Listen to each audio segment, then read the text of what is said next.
Hello मेरे प्यारे दोस्तों, आप सभी को मेरे यूट्यूब चैनल कहानी का खजाना में स्वागत करती हूँ। आई होप आप सभी लोग खुश होंगे, स्वस्थ होंगे। चलिए दोस्तों, आज आप सबको मैं एक नई कहानी सुनाती हूँ। ये उन दिनों की बात है जब मैं अपनी कंपनी की तरफ से फॉरेन डेलीगेट से मीटिंग करने गया था, जहाँ पर दूसरी कंपनी के एम्प्लॉयज़ भी आए थे। वो मीटिंग एक हफ्ते का था। बात दूसरे दिन की थी। वहाँ पर एक बहुत ही खूबसूरत लड़की आई हुई थी। उसका नाम देविका था। मैं उसे देखता रहता था। वो मुझे देखकर दूर से ही मुस्कुरा देती थी। लंच टाइम में मैं कैफ़े पर बैठकर चाय पी रहा था, तो मेरे सामने वाली टेबल पर देविका रो रही थी। मैं उसके पास गया। मैंने उससे पूछा कि क्या हुआ, आप क्यों रो रही हो? तो वो रोते हुए बोली, बॉस मेरे प्रेजेंटेशन को देखना भी नहीं चाहते हैं। मैंने बड़ी मेहनत से प्रेजेंटेशन तैयार की है। उसे रोते देखकर मुझे तरस आ गया। मैंने कहा, अब तुम क्या करोगी? उसने कहा, मैं कर भी क्या सकती हूँ, अब तो मेरी प्रमोशन रुक जाएगी। मैं उसके बॉस के पास गया और उनसे कहा कि आप ज़रा देविका का प्रेजेंटेशन एक बार देख तो लो। पहले तो वो मना कर गया, लेकिन जब मैंने कहा कि देविका नौकरी छोड़ने की बात कर रही है, तब वो जाकर मान गया। दोस्तों, चैनल पर नए आए हैं तो इस वीडियो को लाइक, शेयर और सब्सक्राइब करें और एक प्यारा सा कमेंट ज़रूर कर दें। देविका अपनी प्रेजेंटेशन बॉस को दिखाकर बहुत ही खुश हुई। मुझे थैंक्स बोला। मैंने कहा, मुझे तुम जैसी लड़कियां बहुत ही अच्छी लगती हैं, जो अपने काम को लेकर बहुत ही सीरियस होती हैं। उसने कहा, आज अगर तुम नहीं होते तो शायद मेरी प्रमोशन रुक जाती। इस मदद के बदले में तुम्हें जो चाहिए मांग लो। मैं किसी का उधार अपने पास नहीं रखती हूँ। मैंने उससे पूछा, तुम कहाँ रहती हो? उसने कहा, सरोजनी नगर। मैंने कहा, मैं भी वही पास में रहता हूँ। तुम कहो तो मैं तुम्हें शाम को छोड़ दूँ। वो मान गई। 2 घंटे के बाद मीटिंग खत्म हुआ। मैंने उसे कॉल की और वो ऑफिस की गेट पर आ गई।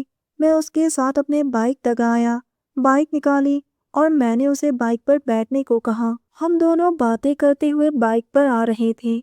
ब्रेक लगाते ही वो बार बार मुझसे टकरा रही थी। बातें करते हुए मैंने उसे पूछ लिया, तुम शादीशुदा हो? उसने जवाब दिया कि मेरी एक बेटी है, लेकिन पति के बारे में कुछ नहीं बोली। आहिस्ता आहिस्ता वो खुद ही मेरे पीठ से चिपक रही थी। मैंने कहा, आज तुम मेरे घर चलो, एक कप चाय पी कर जाना। हम घर पहुंचे। मैंने उसे कहा कि तुम हाथ मुंह धो लो, मैं चाय बनाता हूँ। उसने पूछा, तुम्हारी पत्नी कहाँ है?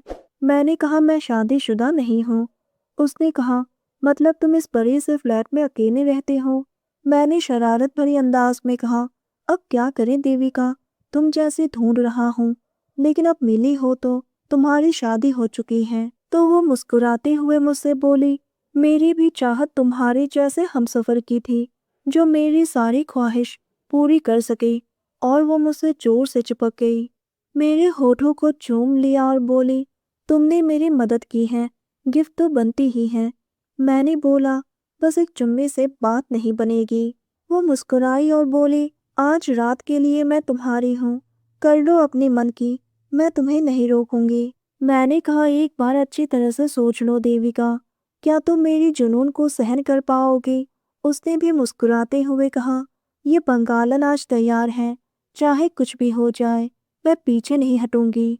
मैंने जैसे ही अपने दोनों हाथों से उसका चेहरा पकड़ा और उसे चूमा, मेरे चूमते ही वो बेकाबू हो गए। मुझसे रहा नहीं गया और मैं उसे रूम में ले गया। उसने मेरी शर्ट निकाली और पागलों की तरह मेरा पूरा बदन चूमने लगी, जैसे कि वो कई सालों से तड़प रही हो। मैं भी अपने आप को रोक नहीं पाया और बेकाबू हो उठा और उसके सारे कपड़े उतर गए। मैं कैसे बताऊं कि वो कितनी खूबसूरत दिख रही थी। वो मुझसे बोली, प्लीज़ कुछ करो, अब और सहन नहीं होता है। फिर क्या था, मैं आहिस्ता आहिस्ता आगे बढ़ने लगा। वो पूरी तरह गर्म हो चुकी थी। कमरे में सिसकारियाँ गूंज रही थी। मैंने कहा, तुम तो एकदम नई नवेली दुल्हन की तरह लग रही हो। वो शर्मा गई और बोली, हाँ, क्योंकि पति से तलाक हुए 6 साल हो गए हैं। उसकी सांसें बहुत ही तेज थी। मैं गहराई तक उसे चाहने लगा। वो हिचकिचा रही थी, फिर भी मेरा पूरा साथ दे रही थी। हम दोनों पसीने से भीग चुके थे। 1 घंटे बाद जाकर हम दोनों शांत हो गए। उसने कहा मेरी बरसों की चाहत आज पूरी हुई। फिर वो उठी और मैं उसे उसके घर के पास जाकर छोड़ आया। अब हम दोनों मौका मिलते ही एक दूसरे से मिलते रहते हैं। दोस्तों, आप सबने अपना कीमती समय निकालकर इस वीडियो को सुना, इसके लिए आप सभी को धन्यवाद करती हूँ। धन्यवाद दोस्तों।